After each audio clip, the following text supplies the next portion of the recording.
오늘 33번째 강의.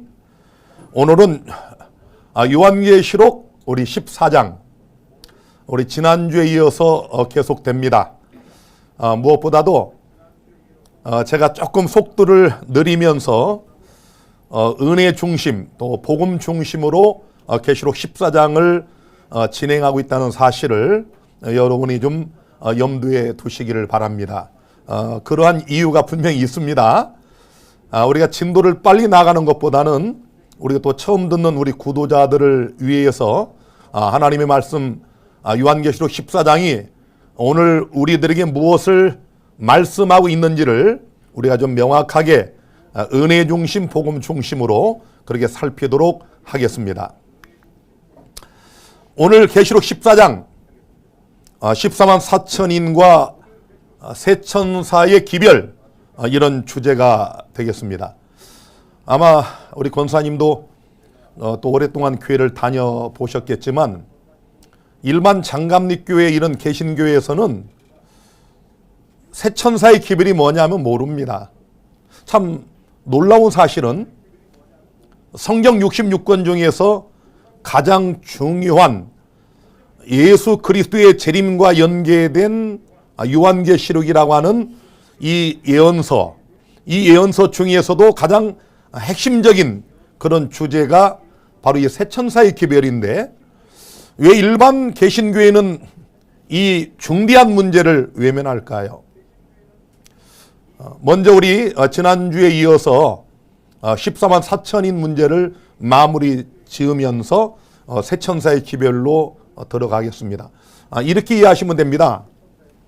역사의 마지막 예수 그리스도의 재림을 맞이할 14만 4천 명, 이들이 역사의 마지막 전파할 기별이 있다고 한다면 그 기별이 세 천사의 기별이다. 이렇게 이해를 하시면 쉽겠습니다. 먼저 하나님 말씀 계시록 14장 4절과 5절을 우리 같이 한번 읽겠습니다. 우리 이곳에 오신 분들과 또 유튜브를 통해 시청하시는 우리 모두가 다 함께 읽겠습니다. 이 사람들은 시작. 이 사람들은 여자로 더불어 더럽히지 아니하고 정절 있는 자라, 어린 양이 어디로 인도하든지 따라가는 자며.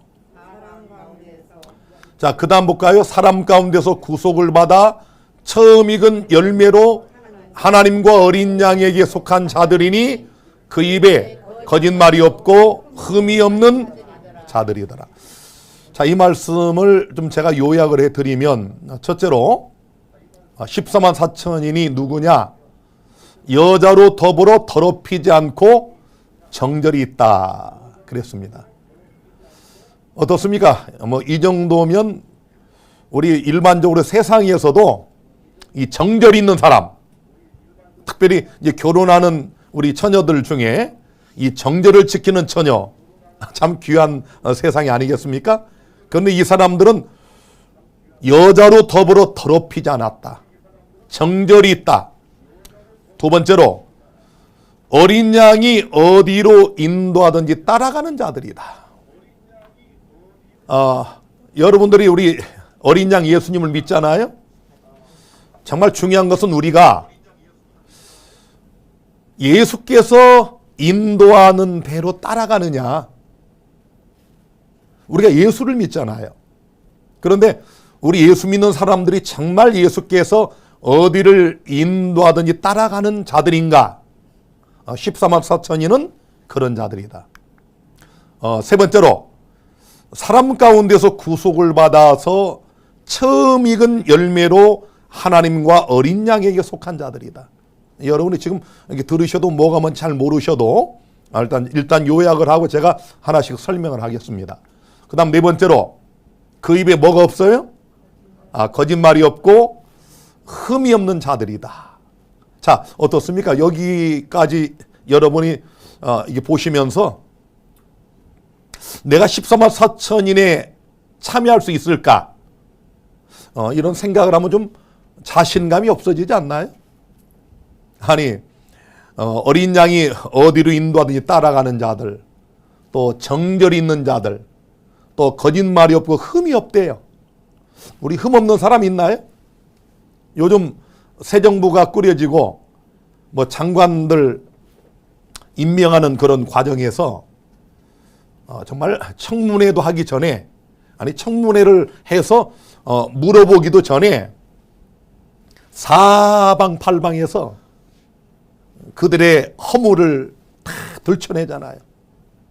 그런데 과거 역대 정부를 비롯해 가지고 아니 장관 후보 정도 되면은 사회적으로 잘 사신 분들이거든요. 배우신 분들이고 아는 분들이고 가지신 분들이고.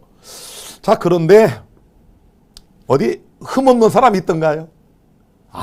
참 뭐 평생 검사로 살아왔던 분도, 뭐 평생 교육자로 살아왔던 분도, 뭐 위장 전입에 뭐 표절 논문에 뭐 또 재산 뭐 잘못된 그 축적에 또 자녀들 그 부정한 방법으로 입학한 문제라든지 뭐 흠결이 얼마나 많습니까? 이제 드러난 게 그 정도입니다. 드러난 게.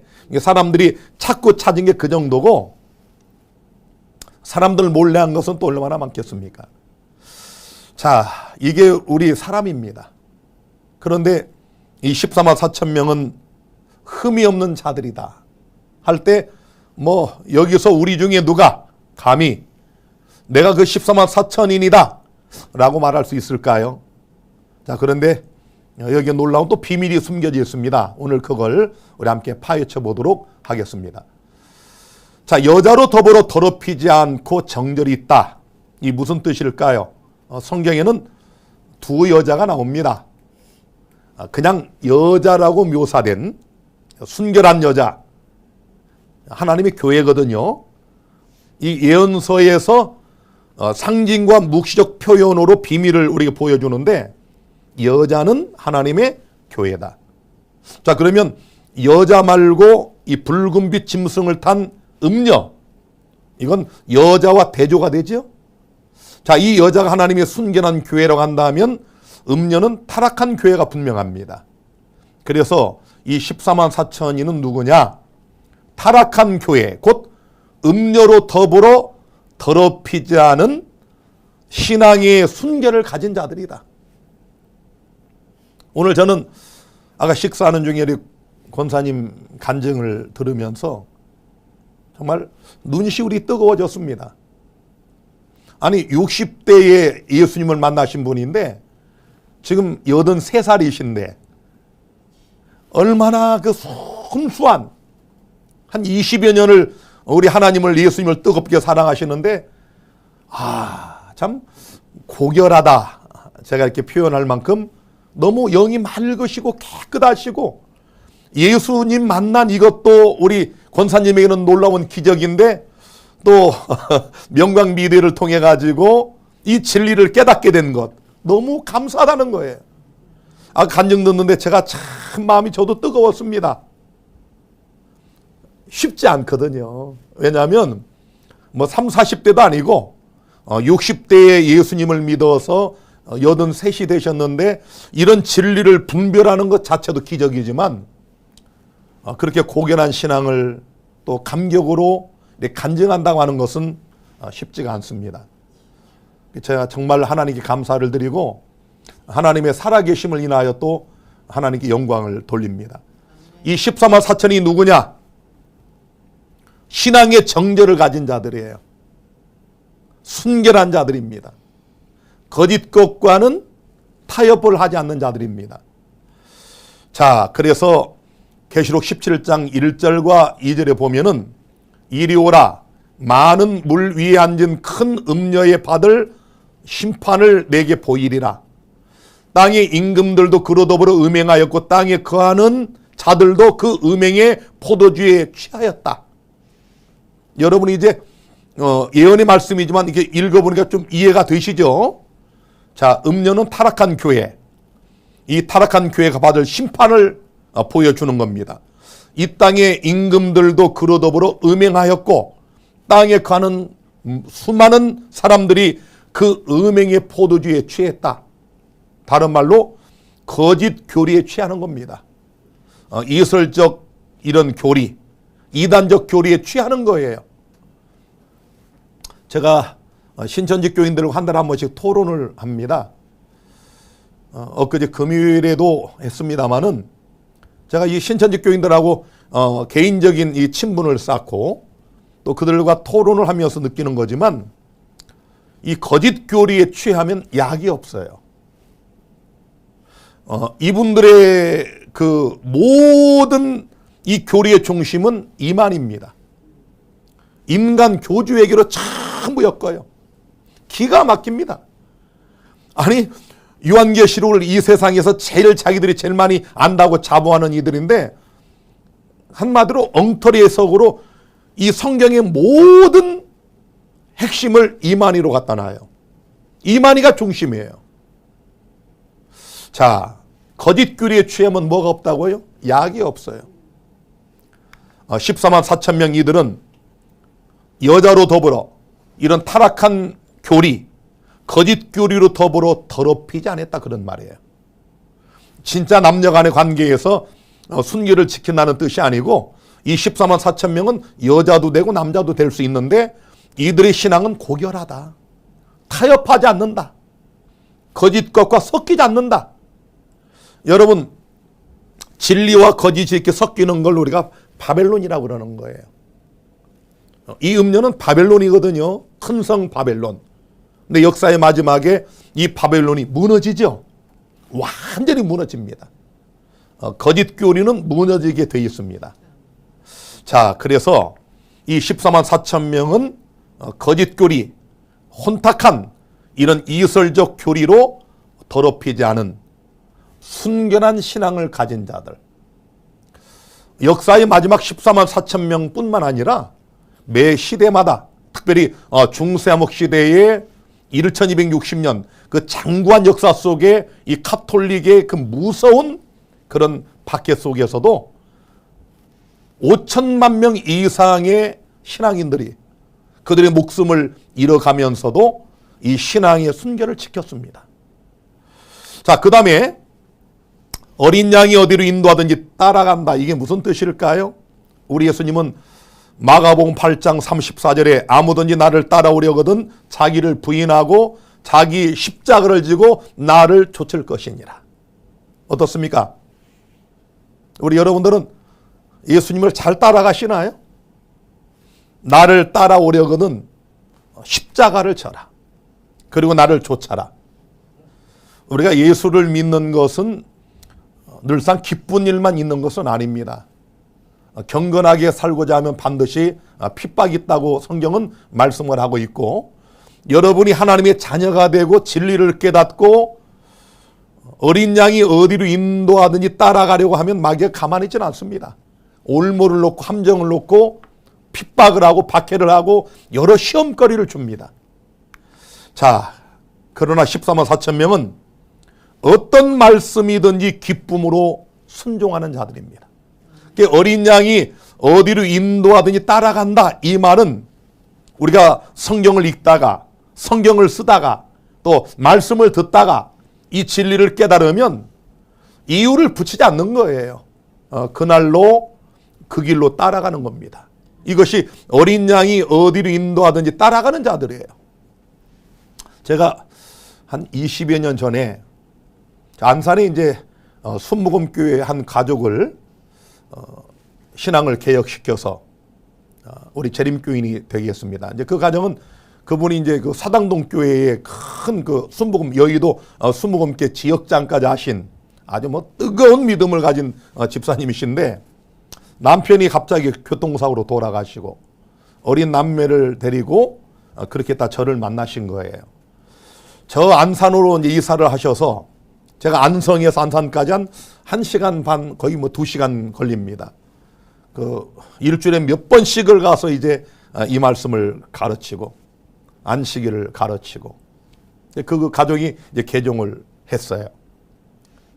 정말 의심이 많으신 분인데 하나님의 귀한 은혜를 통해서 7째 날 안식일이 영원히 변하지 않는 하나님의 안식일인 걸 깨닫고 그분이 아주 결심을 하고 이제 개혁을 하고 그 다음에 이분이 이제 또 가장 좋아하던 한 목사님을 저에게 소개를 해 주셨어요. 은총이 아빠라고 하는 목회자이셨는데 이분과 제가 이제 성경 토론을 했습니다. 이분이 성경을 연구하면서 보니까 맞거든요. 이분이 감탄을 하시는 거예요. 질문하는 것마다 참 답변을 드리고 뭐 거의 이제 이분도 신앙을 개혁할 단계에 딱 접어들었는데 갑자기 어느 날부터 만나주질 않아요. 그동안 여러 번의 성경 연구를 통해 가지고 맞군요. 안식일이 폐지되지 않았군요.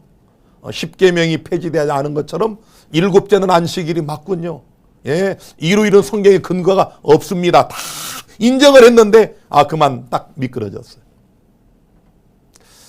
아마 갈등과 고민이 많았을 겁니다. 범민이. 지금 순복음교회 목회자로 일을 하고 있는데 만약 이걸 깨닫게 되면 그걸 다 놔야 되거든요. 이거 쉽지 않습니다. 일반 평신도가 신앙을 개혁하는 것도 쉽지 않은데 목회자가 이거 참 어렵습니다. 자, 그래서 우리가 어린 양이 어디로 인도하든지 따라간다. 이 말처럼 쉬운 일이 아니에요. 결단이 있어야 되고 때로는 직업을 잃을 수도 있고 때로는 이것 때문에 또 아내와 아주 뭐 격렬한 싸움을 해야 되는 경우도 생기고 반대하니까 이런 여러 가지 어려움이 있지만 우리 14만 4천 명은 말씀을 깨닫게 되면 기쁨으로 따라가는 자들. 이것이 어린 양이 어디로 인도하든지 따라간다 하는 그런 말씀의 뜻입니다. 자, 그래서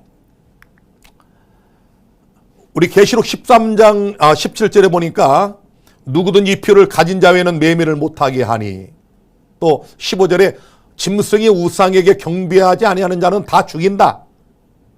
이게 역사의 이제 마지막에 있을 예언이거든요. 우리가 다니엘서를 연구하고 계시록을 연구하지만은 하나님께서 예언하신 말씀은 1.1획도 틀림없이 역사 속에 정확하게 성취가 됐어요. 자, 그렇다면 이 마지막 예언도 성취가 될 것이 분명하거든요. 자, 매매를 중단하고 그 다음에 죽여요. 우리 코로나19 이 팬데믹을 통해서 다 증명이 됐습니다. 그냥 국민의 건강과 생명, 이 방역법을 딱 만들어 놓으니까 모든 우리 헌법의 기본법은 다 하위법이 돼버려요. 뭐 종교의 자유, 양심의 자유, 결사의 자유, 집회의 자유 다 그냥 아무것도 아닙니다.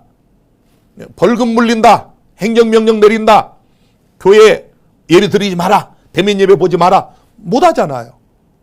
자, 그래서 역사의 마지막에 이런 예언이 이제 분명히 성취가 되는데 14만 4천 명이 누구냐? 또 내가 보니 불이 섞인 유리바다 같은 것이 있고 짐승과 그의 우상과 그의 이름의 수를 이기고 벗어난 자들. 역사의 마지막 최후의 환란, 짐승의 표 환란을 이긴 자들이 누굽니까? 14만 4천인입니다. 자, 이들은 어린 양이 어디로 인도하든지 따라갑니다. 매매가 중단돼도 따라가요. 심지어 법을 통해서 죽인다고 해도 따라갑니다. 이들이 14만 4천 명이에요. 자, 그 다음에 사람 가운데 구속함을 받은 처음 익은 열매다. 자, 이게 무슨 뜻일까요? 저도 이제 농사를 짓습니다마는 올해 감자가 참 기가 막힙니다. 일생에 이런 감자 맛은 처음 본 것 같아요. 인근 농장에서 돼지똥을 갖다가 거름을 많이 했더니 감자 맛이 정말 기가 막힙니다. 오세요, 내 감자 드릴게. 조금 감춰놓은 게 있는데 제가 다 가져가고 제가 조금 남아있는데, 근데 제가 이 감자를 캐서 이제 우리 직원들하고 다 이렇게 나눠 먹기 전에 한 일주일 전에 딱 첫 열매를 제가 딱 캐다가 삶아 먹어봤어요. 얼마나 맛있는지. 그게 첫 열매입니다. 자, 수확할 그 많은 감자 중에 제가 제일 먼저 캔 거, 그게 처음 익은 열매예요. 14만 4천 명은 사람 가운데서 구속을 받은 처음 익은 열매다. 자, 이 말은 예수님께서 재림하실 때 성경은 추수꾼으로 묘사를 해놨어요. 예수님이 이한 낫을 드시고 추수하러 오시는데 이 추수하러 오시는 추수꾼인 예수님의 시야에 제일 먼저 누가 보여요? 14만 4천 명이 보이는 겁니다. 자, 죽은 자들은 무덤에 있잖아요. 이 첫째 부활, 생명의 부활, 의인의 부활에 예수님이 자는 자들아 깨어라 하기 전에 구름을 타고 영광 중에 천만 천사의 나팔 소리와 함께 이 땅을 향해 오실 때 이 추수꾼 예수님 눈에 제일 먼저 딱 보이는 그 무리가 14만 4천 명입니다. 계시록 14장 14절에 보니까 또 내가 보니 흰 구름이 있고 구름 위에 사람의 아들 같은 이가 앉았는데 그 머리는 금면류관이 있고 그 손에는 이한 낫을 가졌더라. 실제로 예수님이 구름 타고 오실 때 낫 들고 오지 않습니다. 이건 하나의 상징이에요. 묵시적 표현. 하나님께서 요한계시록에는 이렇게 암호화 시켜가지고 하나님의 비밀을 우리에게 보여주는 거거든요. 그래서 이한 낫을 드시고 오시는데 그 다음 계속 보시면 15절에 또 다른 천사가 성전으로부터 나와 구름 위에 앉은 이를 향하여 큰 음성으로 외쳐 가로되 내 낯을 휘둘러 거두라. 거둘 때가 이르러 땅에 곡식이 다 익었음이로다. 이때가 이제 재림의 순간입니다. 하늘 곳간에 들여질 알곡이 누구냐? 자, 낫을 휘둘러 거두라. 거둘 때가 됐다. 곡식이 익었다. 예수님께서 아직 왜 안 오셔요? 곡식이 덜 익었어요. 아직 추수할 때가 조금 남아 있습니다. 우리 권사님 같은 우리 또 사모님 같은 분들을 구원하시기 위해서 하나님이 기다려 주셔가지고 이제 막 이런 알곡들이 지금 익어가고 있잖아요. 자, 16절에 구름 위에 앉으신 이가 낫을 땅에 휘두름에 곡식이 거두어지니라. 이게 재림이에요. 우리 장 집사님, 우리 예수님이 이렇게 추수하러 오실 때 우리 장 집사님이 요 그림처럼 이게 잘 익은 곡식으로 하나님께 드려지기를 간절히 바랍니다. 아멘 하셨어요. 우리 집사님 믿음이 아주 일치월장. 제가 4년 전에부터 뵀는데 아주 믿음이 아주 급속히 성장하고 계셔요. 자, 그래서 우리 예수님께서 이 땅에 이렇게 천만 천사와 함께 구름을 타고 오실 때 여기 지금 이 서 있는 사람들이 누구예요? 처음 익은 열매. 이때 살아서 예수 그리스도의 재림을 가장 먼저 목도하는 14만 4천 명. 그런 의미에서 사람 가운데서 구속을 받아 처음 익은 열매로 드려지는 자들이다. 이렇게 묘사를 해놨습니다. 제가 이제 정말 도표를 통해 가지고 좀 설명을 좀 하겠습니다. 자, 이런 도표는 뭐 아무 데서나 보는 도표가 아니고요. 우리 마지막 하나님의 여자의 남은 자손인 이 교회에서만 우리가 가지고 있는 유일한 도표입니다. 자, 저기 1844년. 자, 이때가 이제 역사의 마지막 때 시작입니다. 2300주가 끝나는 요 순간.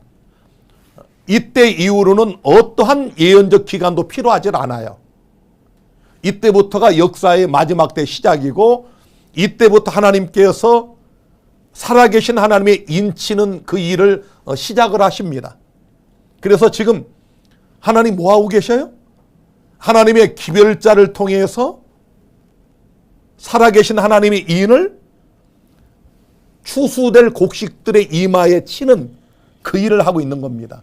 여러분이 말씀을 들으시면서 그렇구나 아멘하고 깨달을 때마다 하나님이 인을 치시는 거예요. 인을 친다는 얘기는 뭐냐면 너는 내 것이다. 하나님의 소유라는 얘기, 소유. 인을 치는 이 일이 시작이 돼가지고 14만 4천 명이 이제 구성이 됩니다. 자, 그리고 우리가 여기에 머물고 있는데요. 이제 짐승의 표를 이제 시행을 하게 되면 하나님은 이 사단의 짐승의 표에 대항하는 하나님의 카드는 뭐예요? 늦은 비를 부어주시는 거예요. 예수님의 제자들이 얼마나 무력한 존재들이었습니까? 아까 우리 예수님 제자 얘기하셨잖아요. 우리 제자들이 얼마나 무력했어요. 베드로는 예수님을 저주하며 3번이나 부인하고, 가룟 유다는 예수님을 팔아먹고.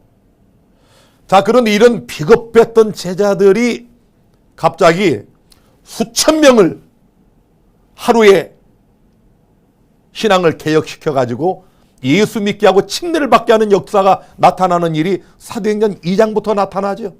왜 그래요? 그들이 성령을 받았어요. 그게 이른비 성령입니다. 하나님의 교회의 기초를 쌓는 이 파종기, 씨를 뿌리는 파종기에 내리는 비를 이른비, 이 알곡들을 익도록 해주는 마지막 늦은 비.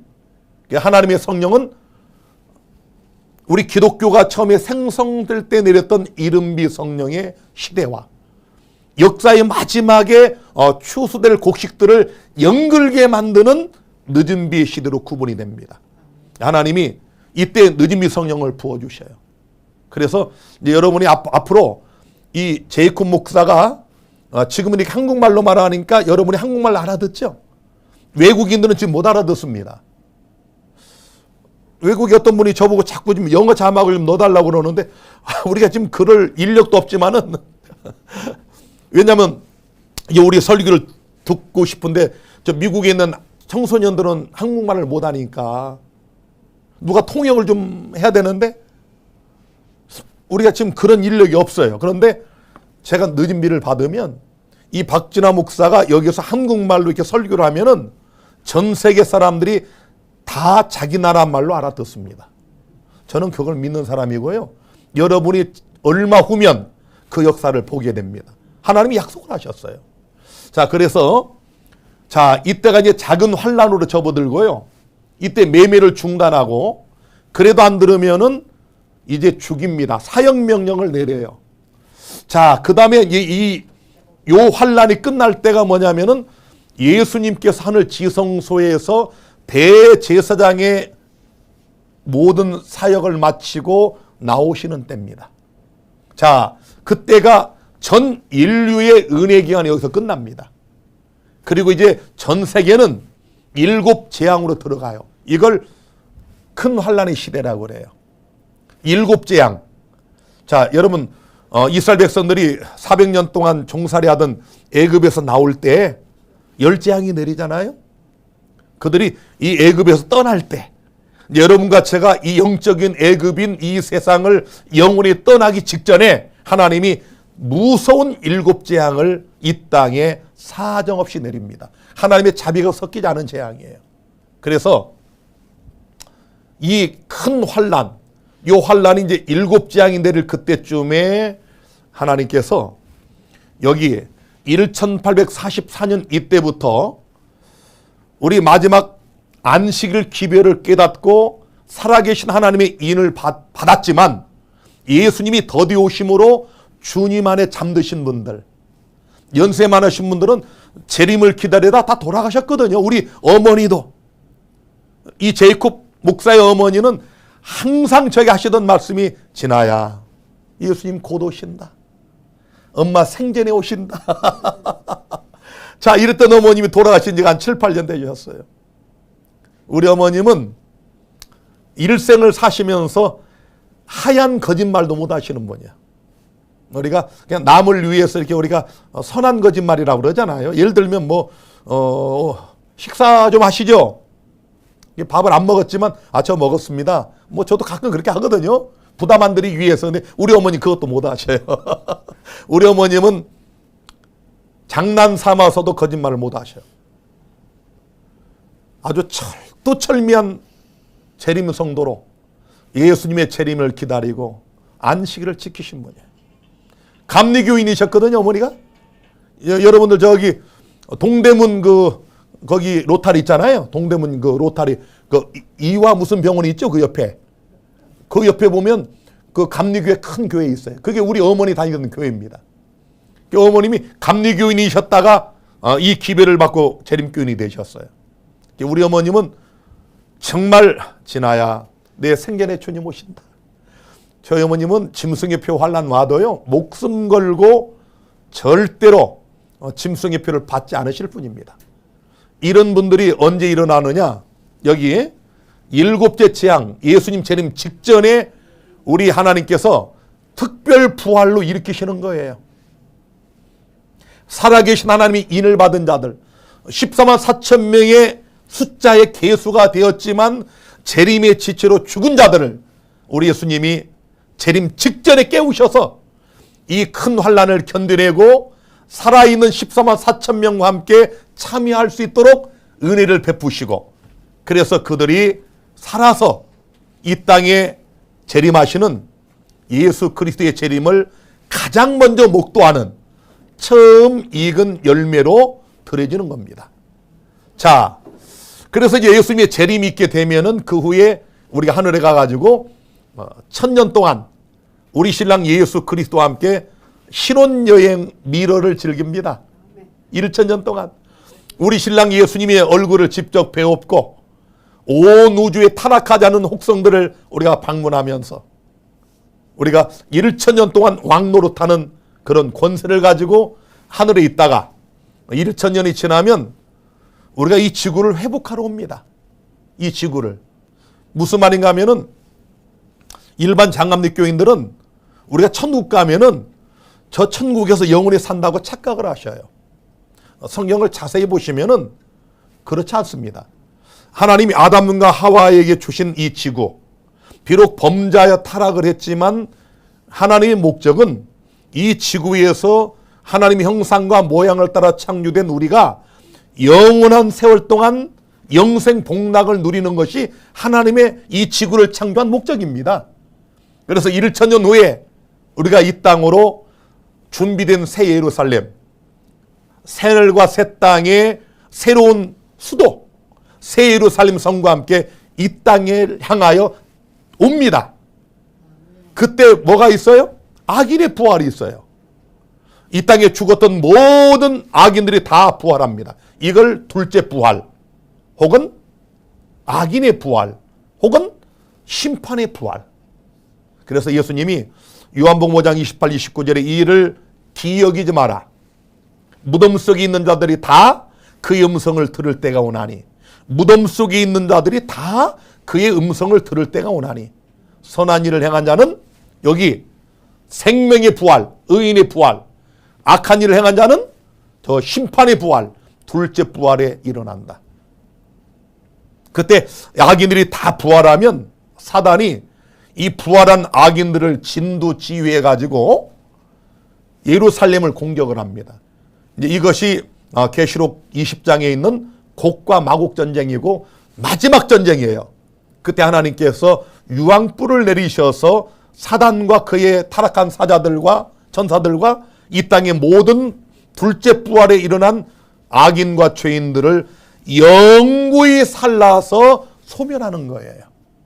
제가 엊그제 신천지 교인들과 토론한 주제가 이 지옥 문제였거든요.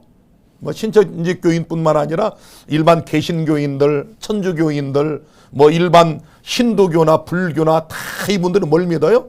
지옥을 믿어요. 영원히 타는 불못이 있다는 거예요. 그래서 예수님을 안 믿었거나 잘못 믿은 사람들 그 불 속에 집어넣어서 영원한 고통을 받는다는 겁니다. 그런데 여러분, 아주 우리 쉽게 우리 하나님이 누군가를 생각해 보세요. 하나님은 공의의 하나님이시고 하나님은 사랑의 하나님이셔요. 하나님은 사랑이시라. 아니 여러분, 이 땅에 우리 같은 죄인 사람도 누가 죄를 지면은 그 사람이 그 죄에 대한 형벌을 받으면, 감옥 갔다 오면 아무도 그 사람 죄인이라고 안 합니다. 일사부절의 원칙에 의해서 한번 그 형벌을 받으면 그걸로 끝나는 거예요. 그렇습니까? 맞죠? 아니 그런데 아니 하나님을 안 믿었다고, 아니 어떤 사람들은 한 10몇 살에 죽잖아요. 어린아이들 6살에도 죽고, 아니 23살 청년이 교통사고로 죽었다고 합시다. 23년 동안 예수님 믿지 않았다고 영원한 지옥불에서 영원히 고통을 받게 해요? 아니 이런 하나님 믿으시겠습니까? 성경을 곡해하신 거예요. 자, 지옥이 있느냐? 자, 오늘 주제가 조금 제가 다르지만 제가 요 얘기가 아주 중요하기 때문에 생각을 해보세요. 하나님이 지구를 창조하시고, 자, 천국이 있습니다. 하나님이 이 사이 어디에다가 영원히 불타는 지옥을 만들었다. 아니, 그리고 예수 믿지 않은 불신자들과 죄인들을 거기 두어서 영원한 세월 동안 불타게 한다? 성경은 죄의 삭은 사망이라고 그랬어요. 죄값은 사망이지 죄값이 영원한 고통받는 게 아닙니다. 창세기 3장에 이 사단이 뱀을 통해서 인류를 타락시킬 때, 야, 이 선악과 먹어봐. 결코 죽지 않아. 결코 죽지 않아. 먹어봐. 네 눈이 밝아져서 하나님처럼 된다. 하나님은 동산 모든 나무의 실과를 마음껏 먹되 용은 먹지 마라. 먹는 날에는 정령 죽으리라. 하나님은 죽으리라. 마귀는 결코 죽지 않는다. 이 에덴 동산에 메아리쳤던 이 사단의 거짓말이 6,000년 동안 지구에 계속 이어져서 오늘날 소위 하나님 말씀 이 성경을 보는 기독교인들, 개신교인들까지도 이런 지옥이 있다고 믿는 거예요. 아니 여러분, 인간만도 못하지 않나요? 아니 20몇 년 예수 믿잖아 또 영원한 불 속에 집어넣어요? 이게 사랑의 하나님이십니까? 그리고 또 어떤 분들은 이 지옥하고 이렇게 보인대요. 우리 누가복음에 있는 그 부자와 거지 나사로의 비유를 문자로 적용을 시키는 거예요. 비유는 비유입니다. 이솝 우화에서 늑대 소년 이야기 아시죠? 늑대가 나타났다. 동네 사람들이 막 쫓아나 보니까 없어. 거짓말이야. 또 늑대가 나타났다. 또 가보니까 또 없어. 야야, 너 거짓말 좀 그만해라. 그동안 진짜 늑대가 나타났어요. 진짜입니다 외쳤는데 아무도 안 나왔다는 얘기. 이 이솝 우화의 이 얘기의 가르침은 뭐예요? 거짓말하면 안 된다. 그 교훈을 따면 되는 거예요. 거지 나사로와 부자 이야기도 실제로 이렇게 구렁텅이가 있어가지고, 아니 나사로는 아브라함의 품에 안겨 있고 부자는 저 지옥불에 떨어져 있는데 물 한 방울이 없어 물 달라고 그러잖아요. 이렇게 보인대요. 이걸 일반 개신교가 문자화 시키는 거예요. 그대로 믿는 거예요.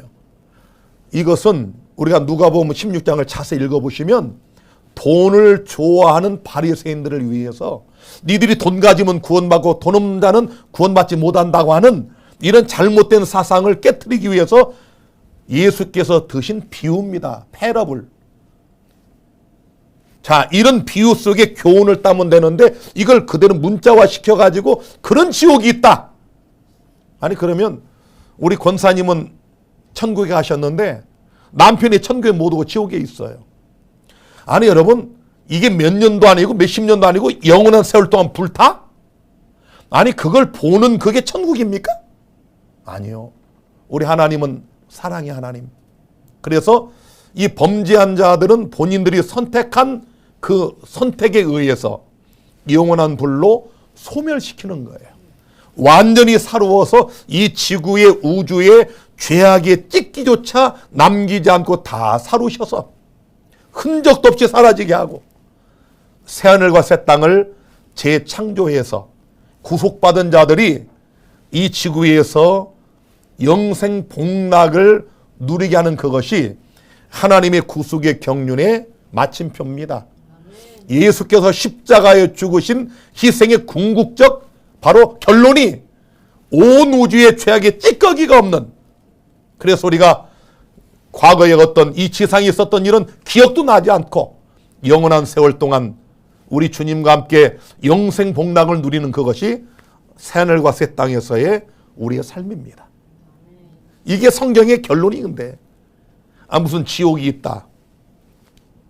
만약에 구속이 다 끝났는데 그런 지옥불이 있어가지고 거기 수백억의 사람이 영원히 불타면서 소리를 지를 아비규 안에 있다. 하나님이 마귀에게 실패한 겁니다. 아니 창조할 때는 그게 없었는데, 아니 십자가에 돌아가신 예수님의 희생의 그 결론이 창조 때는 없었던 지옥이 생겨가지고 구속받은 자들은 소수, 받지 못한 대다수가 그 지옥불에서 영원한 고통을 받는다? 이건 하나님의 계획이 실패한 거 아니겠습니까? 그런 하나님 믿으시겠어요? 자, 오늘 이 얘기는 안 하려고 그랬는데 오늘 주의 성령께서 하라고 제 마음에 감동을 주셔서 이거 설명하는 이 도중에 이 지옥 얘기가 좀 나왔습니다. 자, 어쨌든 14만 4천인이 누구냐? 예수께서 이 땅에 오시는 천만 천사와 함께 구름을 타시고 영광 중에 만왕의 왕 만주의 주로 오시는 그때에 가장 먼저 이 추수꾼 예수님 시야에 제일 먼저 보여지는 처음 익은 열매가 바로 14만 4천 명이다. 자, 그 다음에 그 입에 거짓말이 없다 그랬습니다. 여기 여러분들 중에 거짓말 안 하신 분 혹시 있나요? 평생 살면서. 우리 선생님 거짓말 안 해보셨나요? 한 번도? 우리가 거짓말 안 했다고 하면 그게 거짓말이에요. 제가 운영하는 요양원의 어떤 할머님은 목사님 저는 평생 거짓말한 적 없어요 그래요. 그래서 제가 속으로 그게 거짓말이에요. 그게 거짓말이에요. 우리는 참 우리 마음이 얼마나 부패해 있습니까? 우리가 이기적이고 아주 탐욕적이고 여러분들 뭐 단상의 목사들이 이렇게 양복 입고 설교하니까 다 거룩하게 보이지만 목사들도 단상에 내려오면 똑같은 사람이고요. 저도 그렇게 존경하던 목사들이 맥없이 쓰러지고 엎어지는 거 많이 봤고요. 목사들 다 주님 따라간다 하면서 돈 좋아하고 교회에서 좀 가진 사람들 더 잘해주고 못 가진 사람이 있으면 업신여기고 방문도 안 가요. 현찮은 사람들은. 이런 목사들 많습니다. 뭐 그렇지 않은 분도 있지만 우리가 그렇게 거짓된 사람들이에요. 우리 삶 자체가 거짓된 겁니다. 자, 그런데 이들이 거짓말이 없다는 뜻은 뭐냐? 여기 이 거짓말이라는 푸슈도스라고 하는 이 원어는 적그리스도의 세력들이 내뱉는 거짓말로서 통상적인 우리 일반적인 거짓말 이상의 의미를 가지고 있어요. 다른 말로 14만 4천 명의 입에는 거짓말이 없다는 말은 이들은 진리의 반석에 굳게 섰다 이런 뜻입니다.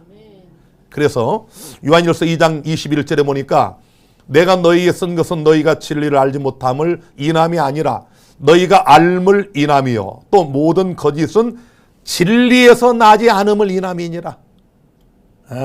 이 모든 거짓은 진리에서 나지 않았다. 그래서 이 거짓말이 없다는 말을 다른 말로 표현하면 14만 4천 명은 진리에 굳게 선 자들이다. 자, 그 다음에 이제 흠이 없는 문제. 참 이거 어려운 문제인데요. 저는 제가 오늘 제가 쓴 책도 좀 가지고 왔지만 여러분이 저 책 앞에 이렇게 보시면 아시겠지만 저는 그냥 제가 모든 분들에게 저는 고백을 합니다. 저는 하나님 앞에 죄인이다. 저는 제가 흠결이 많은 사람이에요. 제가 인정을 합니다. 흠결이 많은데 하나님이 나와 같은 이런 죄인을 부르시고 또 소명을 주셨어요.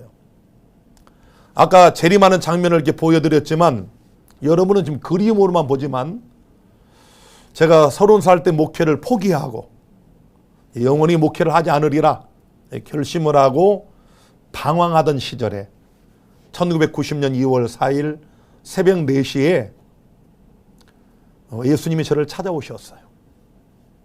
제가 거듭난 이후에 신학 공부를 하면서 늘 예수님 앞에 기도하던 바로 그 새벽 4시입니다. 4시 1분 전도 아니고 1분 후도 아니고 정확하게 4시 정각에 주님이 저를 찾아오셨어요. 그래서 저 재림의 장면을 보여주셨어요. 제가 목회를 하지 않으리라고 결단을 내리고 방황할 때입니다. 주님이 저를 그때 불러주셨어요. 제가 저 두려운 재림의 장면을 보고 잠을 깼는데 딱 새벽 4시입니다. 너무 두려워서 저도 모르게 무릎을 꿇고 23시간을 기도를 했어요. 23시간 지나간 것도 몰랐어요, 제가. 그냥 울며 불며 눈물로 하나님 앞에 기도하고, 제가 눈을 뜨니까 1990년 2월 5일 새벽 3시더라고요. 그러니까 정확하게 23시간을 제가 기도한 거예요. 밥도 안 먹고 화장실도 안 가고 그냥 23시간을 기도했어요.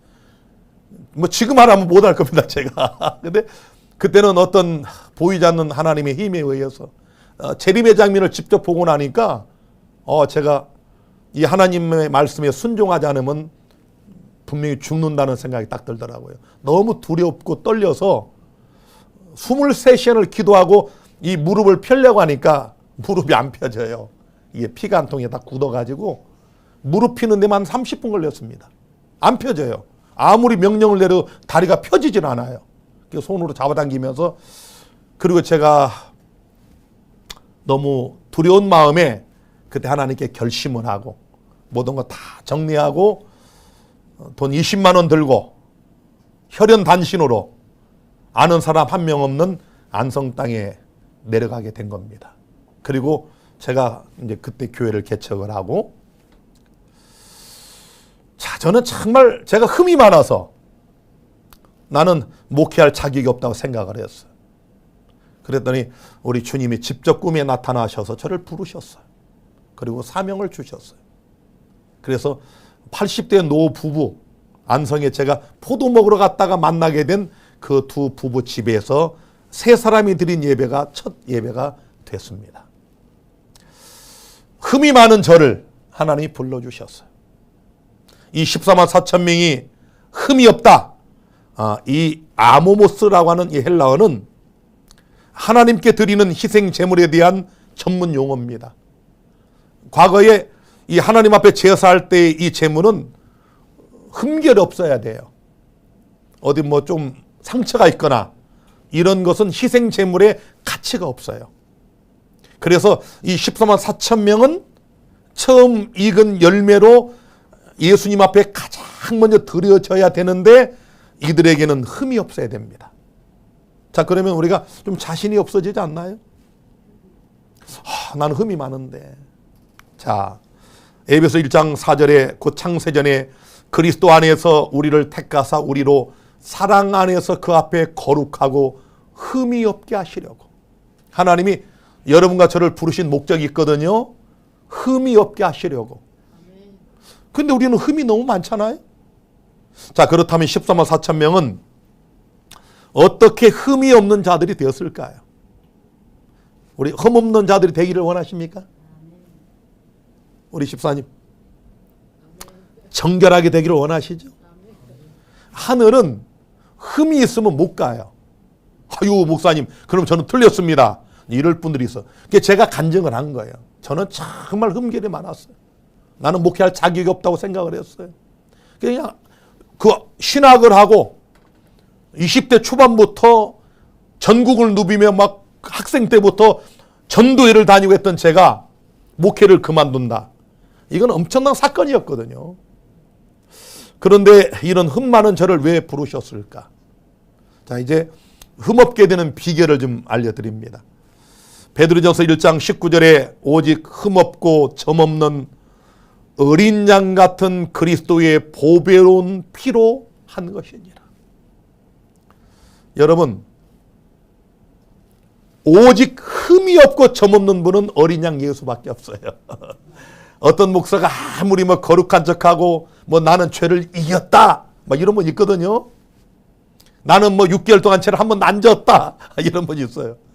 그게 죄예요. 그게 6개월 동안 죄를 한 번도 안 졌다고 하는 그 자체가 죄입니다. 우리는 선하고 의롭고 거룩한 율법의 거울 앞에 서면은 우리가 얼마나 더러운 인간인지를 한눈에 볼 수 있어요. 오직 흠이 없고 점이 없는 분은 예수님밖에 없어요. 그분의 보배로운 피로 우리를 흠없게 해주시겠다는 거예요. 여러분, 누구든지 그리스도와 합하여 침례를 받은 자는 그리스도로 옷 입었다는 말이 그런 뜻이에요. 우리가 침례를 받아서 그리스도와 하나가 되면 예수님의 옷을 입혀주셔요. 하나님이 김재순 권사라는 사람을 보는 게 아니라 김재순 권사님이 입어버린, 믿음으로 입은 그리스도의 옷을 보는 거예요. 그리스도는 흠이 없습니다. 그래서 김재순 권사도 흠이 없다고 하는 겁니다. 이 비밀을 이제 아시겠습니까? 그래서 계시록 7장 14절에 이는 큰 환란에서 나오는 자들인데, 다 13만 4천이 누구냐? 큰 환란, 아까 말씀드렸죠? 대환란을 겪은 자들인데 어린 양의 피에 그 옷을 씻어 희게 하였느니라. 아, 참 얼마나 감사합니까? 저는 목사지만 매일마다 이 하나님의 은혜로 사는 사람임을 고백합니다. 매 순간마다 어린 양 예수의 피에 제가 의지하는 하나님의 종입니다. 그분의 피가 아니면 우리는 우리 흠결 때문에 죽을 수밖에 없어요. 그러나 우리가 어린 양 예수의 피를 날마다 믿음으로 받아들이면 하나님께서 나의 죄를 보는 게 아니라 여러분이 입어버린 그리스도의 옷을 봐요.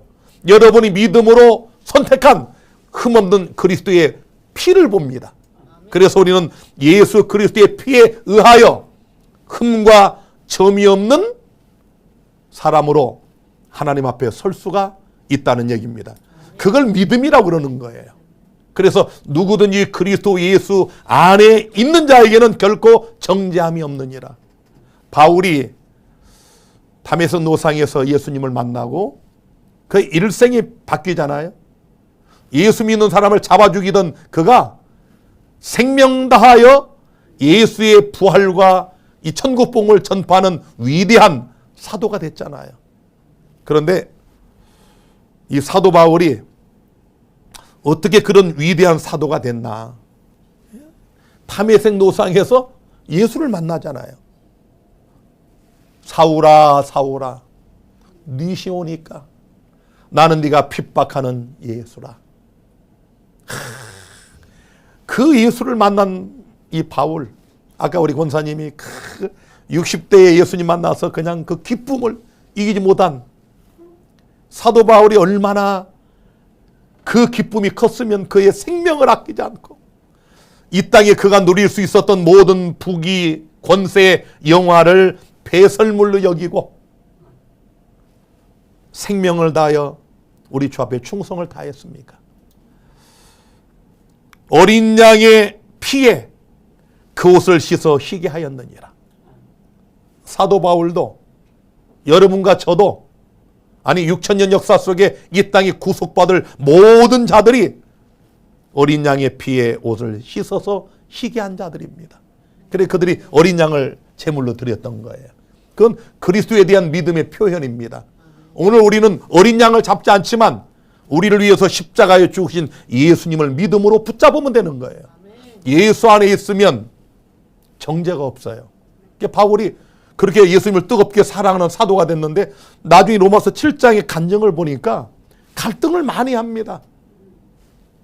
내가 원하는 선을 행하지 아니하고 원치 않는 악을 행하는 나를 보는도다. 이 내 속을 가만히 보니까 나는 이렇게 살고 싶은데 이렇게 살지 못하게 하는 죄를 보는 거예요. 오라 나는 곤고한 사람이로다.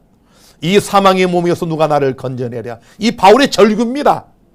바울이 거기서 뭘 깨달았어요?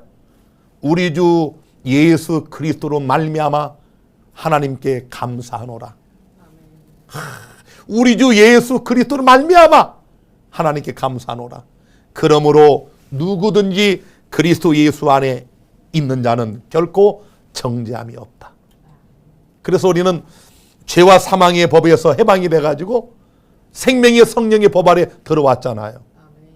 우리는 철저하게 생명의 성령의 법으로 살아야 됩니다. 자, 그래서 계시록 22장 14절에 그 두루마기를 빠는 자들이 복이 있나니 이는 저희가 생명나무에 나아가며 문들을 통하여 성에 들어갈 권세를 얻으려 함이로다. 두루마기를 뭐하는 자들이? 빠는 자들이. 아까 누구든지 그리스도 앞에 침례를 받은 사람은 그리스도 옷을 입었다고 그랬잖아요. 근데 이 옷은 우리가 입다 보면 구겨지잖아요. 또 더러워지고 또 냉면 먹다 보면 또 튀고 자, 이걸 빨아야 되겠죠. 우리 세탁을 하고 뭐 세탁소에 맡기지 않습니까? 예수님의 옷은 우리가 이 죄되는 세상을 살다 보면 더러워져요. 여러분들 성소제도를 보시면은 하나님이 모세를 통해 성소를 지으라고 하실 때 다 일러줘요. 장, 광, 고 이건 얼마로 하고 다 일러줘요. 몇 규빗으로 다 일러주는데 심지어 뭐 이 기구 하나까지 다 일러주는데 성소의 바닥은 말씀하지 않으셨어요. 바닥은 말씀하지 않으셨어요. 이 성소를 덮는 뭐 해달의 가죽으로 네 겹으로 해라. 이게 다 일러주셨는데 말뚝은 몇 개를 박으라. 이거 다 말씀하셨는데 바닥은 노코멘트. 왜 그런지 아세요? 이 성소를 어디다 줬어요? 땅에다가. 왜 물두멍을 둔지 아십니까? 땅이니까 제사장들이 다니다 보면 먼지가 묻어요. 그래서 물두멍에 씻으라는 겁니다. 여러분과 제가 예수 믿고 이 안에 들어와 있지만 살다 보면 우리가 죄를 지어요. 죄를 지을 수밖에 없는 건 아니고 짓지 않으려고 하지만 육신이 연약하여 죄를 지을 때가 있어요. 뭐 여러분 우리가 뭐 십계명을 문자적으로 뭐 간음하고 도적질하고 무슨 이게 아니라 우리가 남을 미워할 때 있잖아요. 제가 목사지만 요양원 안에서 참 말 안 듣는 사람 보면 순간 미움이 팍 올라와요. 진짜로. 그렇게 얄미울 수가 없어. 그러니까 저도 모르게 탁 올라와. 근데 제가 딱 뒤돌아서면 아, 주님 죄송합니다. 우리 예수님은 안 그러시거든요. 우리 예수님이 저처럼 확 올라올까요? 아, 우리 예수님은 그런 분이 아니셔요. 근데 우리는 그렇게 결심해도 안 될 때가 있어요. 옷이 더러워지는 겁니다. 성소 바닥이 흙이에요. 우리가 이 죄악의 세상에 머물기 때문에 먼지가 묻어요. 그래서 예수님이 목욕한 자들은 발만 씻어라. 침례받아서 그리스도의 옷을 입은 자들은 더러워지면 발만 씻어라. 두루마기를 바르라. 어린 양의 피에 여러분의 더러워진 이 옷을 새벽마다 밤마다 무릎 꿇고 빠는 자들이 복이 있다, 그런 얘기예요. 이렇게 어린 양의 보혈, 이 보혈에 그 두루마기를 빠는 자들이 복이 있으니 이는 저희가 생명나무에 나아가며 문들을 통하여 성에 들어갈 권세를 얻으려 함이로다. 자, 벌써 시간이 1시간 돼서 이제 결론을 내려야 되겠는데요. 우리 세천사 개별은 아무래도 오늘 못할 것 같고, 자, 이제 14만 4천이 누구냐? 자, 특권입니다. 14만 4천 명이 갖는 특권. 첫째로 역사의 마지막 때에 일곱째 날인 제칠 안식일을 지켜서 살아계신 하나님의 인을 받는 자들입니다. 두 번째로 주께서 오시는 재림 때에 살아서 주님의 오심을 가장 먼저 목도하며 처음 익은 열매로 하나님 앞에 드려지는 자들입니다. 세 번째로 하늘 시온 산에 어린 양 예수와 함께 서서 모세의 노래, 어린 양의 노래, 우리 지난주에 배웠죠? 경험의 노래, 체험의 노래를 부르는 자들입니다. 자, 이들이 누구냐? 첫째, 거짓 교리, 거짓 가르침과 타협하지 않는 자들입니다. 둘째로 어린 양 예수님께서 인도하시는 대로 어떤 말씀이든지 순종하며 따라가는 자들이에요. 어떤 손해를 감수하고서라도 따라가야 돼요. 셋째로 날마다 어린 양의 피로 두루마기를 빠는 자들입니다. 넷째로 진리의 반석에 굳게 서서 흔들리지 않는 자들입니다. 다섯째로 역사의 마지막 짐승의 피 환란과 일곱 재앙의 대환란을 통과하는 자들입니다. 14만 4천 명 누군가요? 여러분과 제가 그 주인공이 될 수 있습니다. 오늘 그 믿음을 갖게 되기를 바랍니다. 14만 4천 명은 어떤 고결한 어떤 무리고, 아이고 나는 그냥 그 뒤에 따라서 구원이라도 받았으면, 이런 생각하지 마시고 천국은 침노하는 자의 것이라고 그랬어요. 주여, 제가 14만 4천인이 되기를 원합니다. 부족하고 흠이 많은 죄인이지만 어린 양 예수의 피에 의지하오니 저를 씻겨주시고 저를 흠이 없게 하시고 어린 양 예수께서 어디로 인도하든지 하나님의 진리의 말씀을 따라가게 하시고 진리의 반석에 굳게 설 수 있도록 나를 도와주옵소서. 우리 그렇게 기도하시게 되기를 바라고요. 그래서 우리 주께서 이 땅에 영광 중에 오실 때 여러분과 제가 또 이 말씀 듣는 우리 모든 성도 여러분이 처음 익은 열매로 이 땅에 오시는 예수님을 가장 먼저 목도하여 하늘 곳간에 들여져서 우리 하늘 시온산에 유리바닷가에 서서 어린 양을 찬양하는 이 놀라운 14만 4천인 하늘 찬양대의 일원들이 되기를 간절히 바라면서 오늘 33번째 계시록 강의 여기서 마치겠습니다. 여러분 감사합니다.